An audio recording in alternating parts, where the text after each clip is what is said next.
Og ikke bare med, men også på toppen. Her fortæller Cliff Richard om sin karriere, sin tro, sit ungkarleliv og sit ry som den pæne popsanger. En samtale blandet med musik, både nyt og gammelt. No, I mean, I've always considered myself a working rock and roller. I mean, I've always worked very hard. I've always done tours. I don't take 2 or 3 years without touring, ever. I make a tour every single year. So in that respect, I think maybe I'm different. Some of the other stars I noticed, they kind of work for a year or 18 months, and then for 4 or 5 years they don't do any touring at all.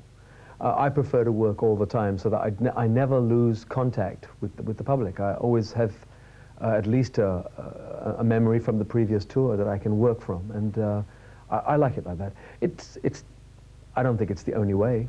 Other people have successful careers without doing it my way, but I find my way more enjoyable. I enjoy my way more than perhaps if I did it the other people's way. You don't go out much, and you're very precise in your way, just like a businessman, more or less. It looks that way. But a lot of everything about our industry really is to do with being spontaneous. When you make a record, it's spontaneous. You think, what shall I try and sing it like this? You sing it, you don't like it, you rub it out and you do it again. And you're creating something, and it's whatever your heart feels at the time. But if you're a professional, it should look like business. Because, you know, when I go to a concert, for instance, I don't want to see people falling over or forgetting the words or singing badly or they don't look right, you know. To me, I can walk down the street and see this. And so I've always thought to myself, well, I need to be professional, which means I must really think about what I'm doing so that everything is precise, so that I'm able to perform as well as I can. And that way, I would say it's more professionalism than being like a businessman, although a businessman has to be very professional. You don't make money unless you're a professional. You have to know what you're doing. I think a lot of rock and roll singers don't know what they're doing, and they're just having a good time for a minute. But that's okay if they only want a minute. If you want 33 years, you have to work really hard, and you have to be very precise. You have to know what you want to do, and you must do it often, because that's the only way to keep progressing. When was the last? Come on! Don't get excited now. My audience is waiting for me. Plenty of time. Come on, Cliff, how long ago was it you played together? 6 years ago. No, it wasn't. It was only last half. 10 minutes ago, mate. Well, that's when you watch what's going on. I want a career for as long as possible. You have to know that if you are to become a famous rock and roll singer, everyone will know you. You have to know that if you walk in a street in a city that you are playing concerts, people will recognize you. You have to know that if they recognize you, they will ask for your autograph. They are all part of this job. That's what I mean by knowing. I know that this will happen. I don't always like it. You know, I like to be like everyone else. I like to walk. I would like to go shopping and not be stopped. I would like to go to restaurants like everyone else. You know, in some restaurants you can, of course. Certainly in London I can eat very comfortably and not be bothered. But most people don't know what to do with their lives, and that's what I mean by not knowing. They don't know that this is what our business is. If you want fame, then there is a price to pay. It's not such a big price. Not always. Cliff, how come that you're so aware of these things? I mean, how come that you really sat down and made up your mind about how you're going to... I'm a grown-up. It's as simple as that. I'm a 51-year-old man. I'm not 18. When I was 18, maybe I couldn't have answered these questions so well. But by the time I was 24, I really knew. But even when I was 18, I knew that I wanted my career. I knew I wanted to be famous. And very early on I realized that that would mean that people would recognize me. And it's not such a difficult thing to understand. If you want fame, if you are on television every day, then people will recognize you the next day. If they see you in the street, they're going to say, hey, you were on Top of the Pops, or whatever show you did. It's natural. It's not so very clever. So I just feel that I grew up like everybody else in the world. And again, very often my criticism of my industry is that we don't grow up. We behave like children when we are 40. You know, we spoil hotel rooms. I mean, I heard by something that people did in the front of a jumbo jet, and they put, you know, marmalade and food all over the seat, and this is supposed to be good fun. To me, it's what, if my sister's children did it in my home, I would be very angry with them, very, very angry with them. So I think that as adults, we ought to behave like adults. And if you're an adult behaving like an adult, you start to think like an adult. There's nothing wrong with being an adult. In fact, it's the dream for all of us. I want to continue growing to be an adult. I don't want to get younger. Certainly I don't want to be younger in my head. I had enough of that when I was 13. But how come you've never been rebellious? I am rebellious. I mean, you say to me, how come you think this way? I don't think there are so many of us that think my way. We are really the few. The rock and roll world has given an image for rock and roll singers. And remember at the time when, in the mid-60s, people were doing some terrible things. They were throwing TV sets out of the window and, as I say, spoiling very fine hotel rooms and behaving really badly. Punk came along and they were spitting at the public and being really ugly. I said, no, I don't want to be like this. I don't want to be like everybody else. I'm the only radical rock and roll singer, as far as I can see. I do not behave the way people say I should. I've behaved my way. I believe it's right for me. It's the reason why I have a happy lifestyle. It's the reason why I have some very fine friends, and it's the reason why my family still love me. Yes, I like his singing. You can always understand what he's singing about. Mr. Unite, I think, is the best. It's beautiful. For me, it's a great privilege to make records, to present concerts, to sing about Christmas, to sing about Jesus, to sing about pollution, to sing about laughing, to sing about love, to sing about hate, to sing about war. It's a fantastic privilege. And when I see some people, not everybody, of course, some people playing games with it, you know, it makes me slightly angry. So yes, it's my way of rebelling and saying, you think I should spit? You think I should look ugly? Well, then go to somebody else. Go to someone who spits and is ugly. I don't want to be like that. Hasn't the world changed a lot since you started out singing the young ones, etc.? It must have been a much more innocent time. Yes, although I don't think there's ever an innocent time. Yes, in some ways it was innocent, but, you know, even in the days of the young ones, people were committing adultery, people were committing murder, people were embezzling, people were fiddling the tax. There's never been an innocent time since they invented people. Since God created man, it's not been innocent. But there was an approach to it that was new, because everything that comes along that is new is unspoiled, like a baby is born and it's unspoiled. We, you, me, us, the world, spoil it slowly. We fill it with prejudices. We fill it with all sorts of things. If the child has a balance, then it'll grow to fight off the bad things and collect as much of the good. But usually we spoil things. Now, rock and roll was just a baby when I started singing it. Rock and roll it was in its infancy. And so what we did was had more fun with it, I think, in those early days.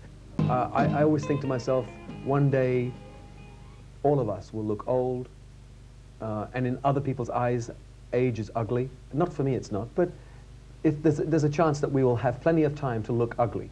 But in a way, it is ugly to you because you look so young and you're 51 today, so, I mean, you don't look your age. No, well, then I'm just lucky, really. But one day I will. One day I'm going to look like everyone else. We all have to look old at some point.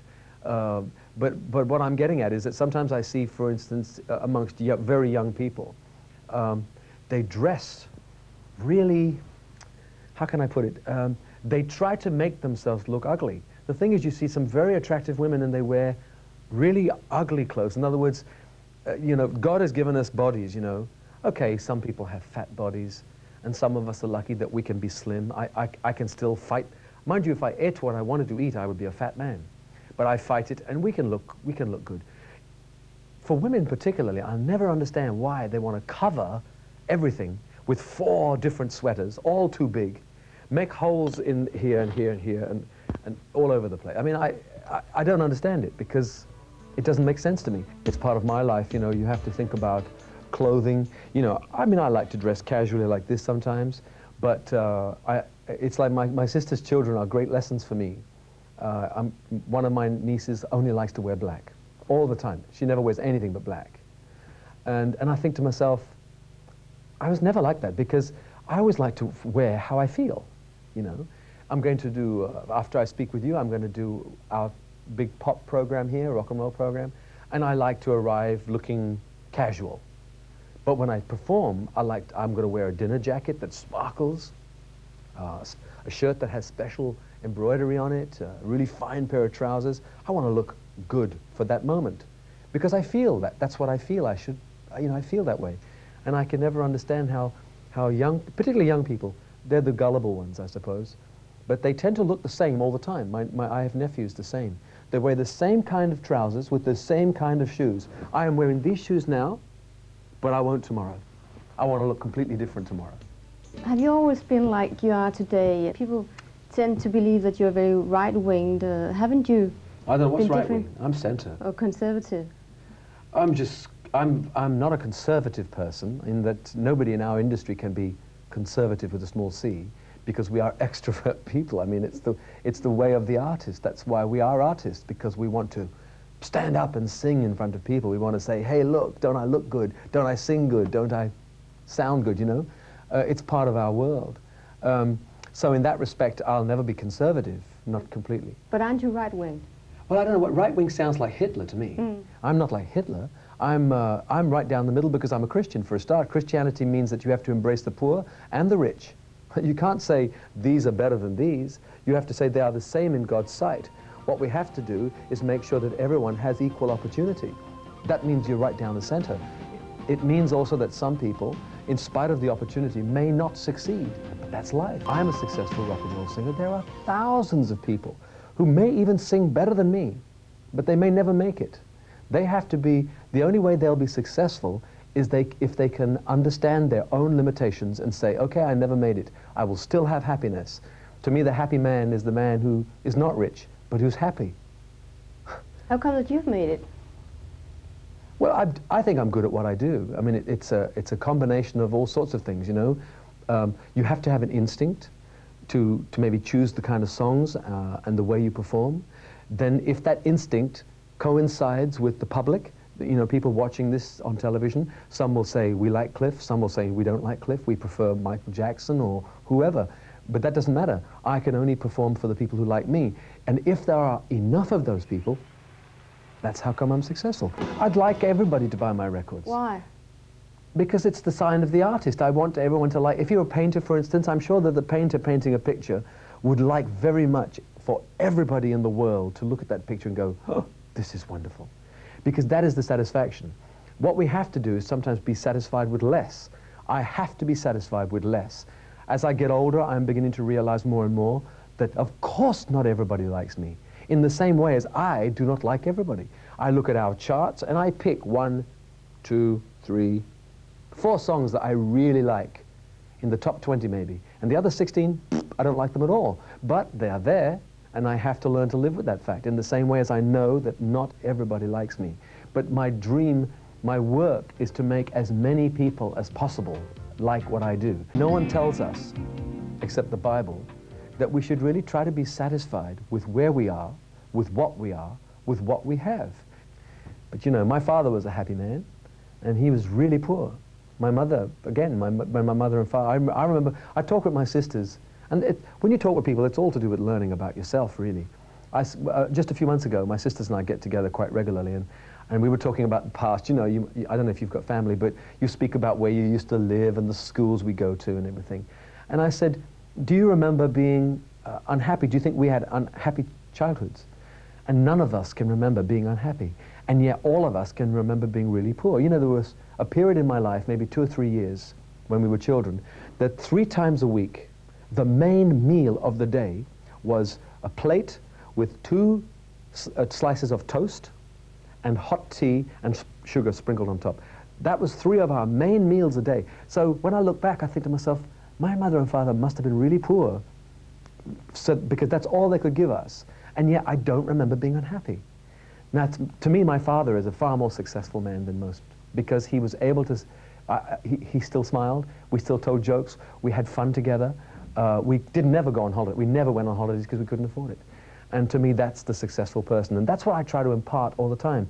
Yes, be ambitious, chase success, but you are truly successful if you are not successful, but you remain happy.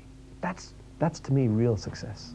You've been on the top for so many years now, and that sometimes make you a haunted person by the press, the English press at least. They kind of pursue you with writings, and yeah. Isn't that a quite tough price to pay for being? Yeah, that is really, because of course it's an unfair thing. They have a terrific advantage. The press has a fantastic advantage over people like me, because they write what they want. Okay, they stay just short of libel, but they can say some very cruel things. Like what? Oh, I mean, they can, I mean, particularly in the past, I remember my faith has always been a big joke for many people.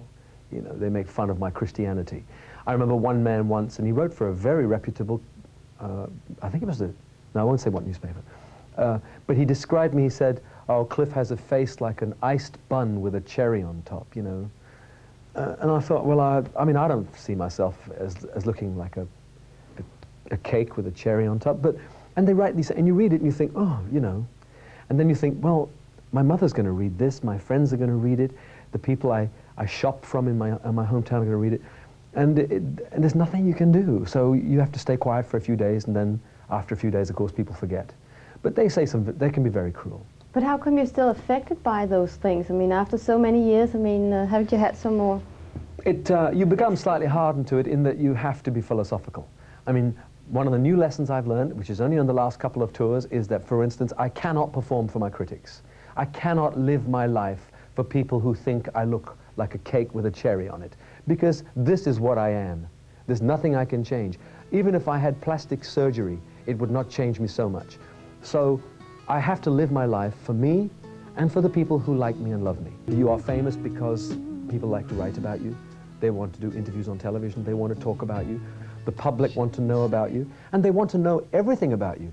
The game that you play is this: I won't tell you everything about me, as much as I like you, because there are things in my life that I need for myself, that there are some things that I'm not very proud of, that I want to keep for myself, that I can only share at very, very private moments with people. And so I play this game. The press think they can ask me anything, and they believe that I will tell them everything. The answer is no, I won't tell them everything. Okay, so they might chase me and want to take pictures. That's part of being famous. I have to learn to live with it. I have to learn to hide when I can and escape whenever it's possible, if I feel So you it. accept it's like that? Yeah, I have to accept it. I have to accept it. What else can I do? Because it doesn't matter. If I don't accept it, I become a very unhappy, I would be like Michael Jackson. I would hide away somewhere. I couldn't live like that. Many people watching this think, oh, well, Cliff Richard doesn't live in my world. I do. If you walked down the streets of where I live, you will, only this before speaking with you, I went out, I did my own shopping. The people who live in my town, they are used to seeing me. It's important for me to be accepted as one of them. I know that when I wake up in the morning, I feel very normal. You know, I know that I bleed, I know that I get lettuce in my teeth, and I tell my friends, please tell me when I have lettuce in my teeth in case I smile and it's looking bad. And I know that I'm normal. I know it because my sisters and my mother and my nephews and nieces, we're just flesh and blood. It's normal. But what's not normal is when I do my show. That's the only time I'm not like anybody else. When I get up on the stage, I don't want to be normal. I want to be extremely different. I want to be extremely special for this small group of people who like me. It's very difficult just being a person. To actually create another image that you would have to live up to all the time, I wouldn't like to do that. So when I am not performing, I am me. And that's it, as I am with you now. There is no image, no one has told me what to say, no one has taught me how to say it. I've just said, well, when I do interviews, I will just be me. This is the real Cliff Richard, and that's it. So in that respect, I've not tried to invent something for my fans. So you're like the image that people have of you? I don't know what image they have of me, really. Well, when I'm on stage, obviously it's different. I'm much more extrovert. But I mean, I don't know what people think about me, really. It's difficult to say.